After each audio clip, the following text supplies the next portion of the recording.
ఒకటి ముసుగులో గుద్దులాట అయిపోయింది. రేవంత్ రెడ్డి ఇన్నాళ్ళు చంద్రబాబు మనిషి అని ఇంతమందిని చెబుతున్నాం, కానీ అర్థం కాని వాళ్ళు ఎవరన్నా ఉంటే ముసుగు తీసేశాడు. ముసుగులో గుద్దులాట అయిపోయింది.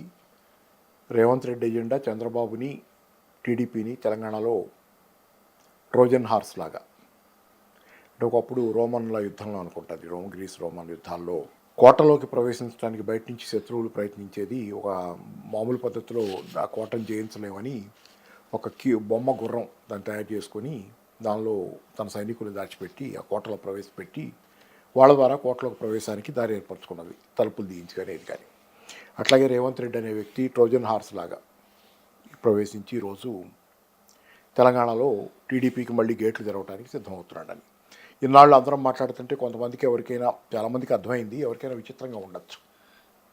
టీడీపీని ఎందుకు తిడతారు, ఇక్కడ లేదు కదా టీడీపీ, ఇంకా సాకు చూపించి సెంటిమెంట్ రెచ్చగొట్టి కేసీఆర్ పనిచేసుకుపోతున్నాడు. 2018లో కూడా అలాగే టీడీపీని చూపించి అది వచ్చింది ఇక్కడికి అని చెప్పి బూచి అన్నారు. బూచి కాదు, ఇది ఓ దెయ్యం. ఆ దెయ్యాన్ని తీసుకొచ్చి ఇక్కడ పెట్టి దాని ఏజెంట్లు కూడా చాలామంది ఉన్నారు ఇక్కడ అనేది ఈరోజు స్పష్టంగా ముసుగు తీసి పారేసి రేవంత్ రెడ్డి నేను ఇది అని చెప్పి జనం ముందు నిలబడ్డాడు.